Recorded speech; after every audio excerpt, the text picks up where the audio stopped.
அஸ்ஸலாமு அலைக்கும். இன்றைக்கி என்ன ரெசிபி செய்ய போகிறேன்னா, எக் சமோசா செய்ய போகிறேன். அதில் நான் வெஜிடபிள்ஸும் ஆட் பண்ண போகிறேன். அதை எப்படி செய்யலான்னு பார்க்கலாம். அதுக்கு தேவையான இன்க்ரீடியண்ட் என்னென்னா, ஃபஸ்ட்டு வெங்காயம், கேரட்டு, பீன்ஸு, கொஞ்சம் கோஸு, 3 முட்டை வேக வச்சு வச்சுருக்கேன். இது சமோசா ஷீட்டு. மசாலா வந்து மஞ்சத்தூள், உப்பு, மல்லித்தூள், garam masala, chicken masala. Samosa sheet binding பண்ணுறதுக்கு கொஞ்சம் மைதா மாவு. இதுதான் இதுக்கு தேவையான இன்க்ரீடியன்ட். இது எப்படி செய்யலான்னு பார்க்கலாம். இப்போ ஒரு கடாய் வச்சுருக்கேன். அதில் நம்ம வெஜிடபிள்ஸ்லாம் வதக்கிறதுக்கு தேவையான அளவு எண்ணெய் ஊற்றிக்கிறேன். எண்ணெய் ஊற்றியாச்சு. இப்போ நம்ம இதில் எக்கு சேர்க்குறதுனால டைஜஸ்ட் ஆகிறதுக்கு இதில் ஒரு ஸ்பூன் சோம்பு சேர்த்துக்கிறேன். சோம்பு பொரிஞ்சோன்னே வெங்காயம் சேர்த்துக்கலாம். சோம்பு பொரிஞ்சிடுச்சு. நெக்ஸ்ட்டு இதில் ஆனியன் சேர்த்துக்கலாம்.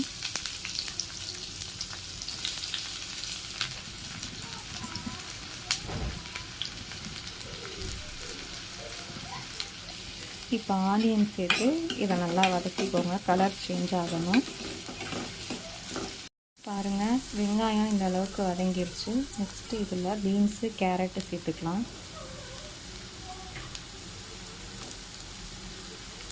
ரொம்ப வெங்காயம் வதங்க வேணாம், ஏன்னா இதில் பீன்ஸு கேரட்டும் வதங்கணும். இப்போவே வதக்கிட்டா, இப்போவே வெங்காயம் வதங்கிருச்சுன்னா வெங்காயம் மட்டும் நல்லா வதங்கியிருக்கும், பீன்ஸ் கேரட்டு வேகாமல் இருக்கும். ஸோ அது கொஞ்சம் லைட் சேஞ்ச் ஆனோன்னு இந்த வெஜிடபிள்ஸ்லாம் போட்டு நல்லா வதக்கிக்கோங்க.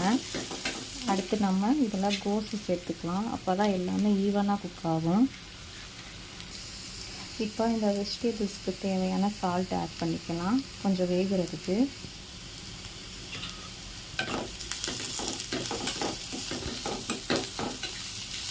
ஒரு 5 நிமிஷம் இந்த காயெலாம் நல்லா வேகட்டும். பாருங்கள், இந்த அளவுக்கு நல்லா வதங்கிடுச்சு. இப்போ இதுக்கு தேவையான மசாலாலாம் இதில் சேர்த்துருவோம். மஞ்சத்தூள், மல்லித்தூள், கரம் மசாலா, சிக்கன் மசாலா. உங்களுக்கு காரம் வேணும்னா நீங்கள் மிளகாத்தூள் சேர்த்துக்கோங்க. எங்கள் வீட்டு குட்டீஸ் காரம் சாப்பிடாதனால நான் மிளகாத்தூள் சேர்க்கலை. அதே மாதிரி ஃபில்லிங் நம்ம எப்படி வேணாலும் ரெடி பண்ணிக்கலாம். பன்னீரில் செய்யலாம், வெறும் முட்டை போட்டு செய்யலாம். இந்த மாதிரி நிறையா வெஜிடபிள்ஸ் போட்டு கூட செய்யலாம். நம்மளுக்கு எப்படி தோணுதோ அந்த மாதிரி ஃபில்லிங் ரெடி பண்ணிக்கலாம். இந்த மசாலா ஸ்மெல் போகிற அளவுக்கு கொஞ்சம் நல்லா வதக்கிக்கலாம். பாருங்கள், வெஜிடபிள்ஸ்லாம் இந்த அளவுக்கு நல்லா குக் ஆகிருச்சு. நெக்ஸ்ட்டு 3 முட்டை வேக வச்சுருந்தேன் இல்லையா, அந்த முட்டையை ஒயிட்டை மட்டும் கட் பண்ணி வச்சுருக்கேன். அதை போட்டுருவேன். எல்லோவை ஓரமாக எடுத்து வச்சுருக்கேன். அது இப்போ போடக்கூடாது. இப்போ போட்டிங்கன்னா அது உடஞ்சிரும். ஏன்னா இதை நல்லா கிண்டணும். அதுக்கப்புறம் தான் கடைசியில் அந்த எல்லோவை நம்ம இதில் ஆட் பண்ணணும். இப்போவே போட்டோம்னா உடஞ்சிரும், ஒரு மாதிரி ஸ்மெல் அடிக்க ஆரம்பிச்சிடும். இந்த அளவுக்கு நல்லா கிண்டிக்கோங்க. எக்கு போட்டு மசாலாலாம் கோட்டிங் ஆயிடுச்சு. நெக்ஸ்ட்டு வந்து இந்த எல்லோவை கட் பண்ணி வச்சுருந்தேன், அதை இப்போ இதில் சேர்த்துக்கலாம்.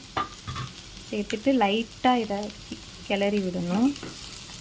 ரொம்ப அழுத்தமாக கிளறி விட்டுறக்கூடாது, ஏன்னா உடஞ்சிரும். லைட்டாக கிளறி விடணும். இந்த மாதிரி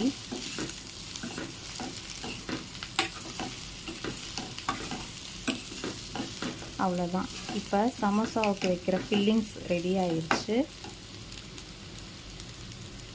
இப்போ இந்த ஃபில்லிங்கை ஓரமாக எடுத்து வச்சு நல்லா ஆற விட்டுறணும். ஹீட் இல்லாமல் நல்லா ஆற வச்சிடணும். அதுக்கப்புறம் நம்ம இந்த சமோசா ஷீட்டை நான் வந்து ரெடிமேட் ஷீட்டு தான் வாங்கினேன். அது எல்லா டிபார்ட்மெண்ட் ஸ்டோர் கடைகளில் கிடைக்கும். அந்த ஷீட் தான் வாங்கினேன்.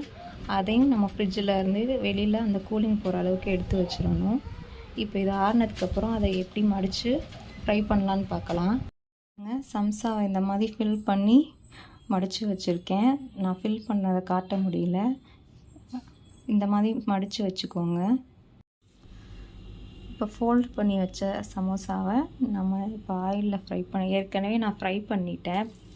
பசங்க கேட்டாங்கன்னு இப்போ செகண்ட் டைம் ஃப்ரை பண்ணுறேன்.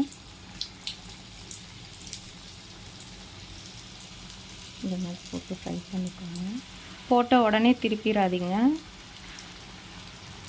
கொஞ்சம் அந்த சைடு வெந்ததுக்கப்புறம் அதுக்கப்புறம் திருப்புங்க.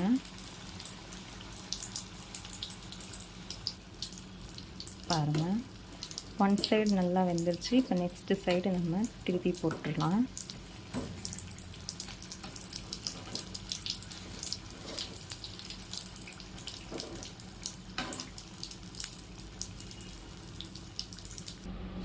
பாருங்கள், இப்போ சம்சா ரெடி ஆயிருச்சு. பார்க்கவே நல்லா கிறிஸ்பியாக இருக்குது. இதே மாதிரி ட்ரை பண்ணி பாருங்கள். சம்சா சாப்பிட்ணுன்னு தோன்றப்ப நம்ம எப்போவுமே வெளியில் வாங்குறப்ப ஆனியன் சமோசா, உருளைக்கிழங்கு இந்த மாதிரி சமோசா தான் இருக்கும். நம்ம இந்த மாதிரி ஷீட் வாங்கி வீட்லேயே செஞ்சோன்னா நம்மளுக்கு எப்படி தோணுதோ அந்த மாதிரி செஞ்சு சாப்பிட்லாம். கண்டிப்பாக எல்லோரும் ட்ரை பண்ணி பாருங்கள்.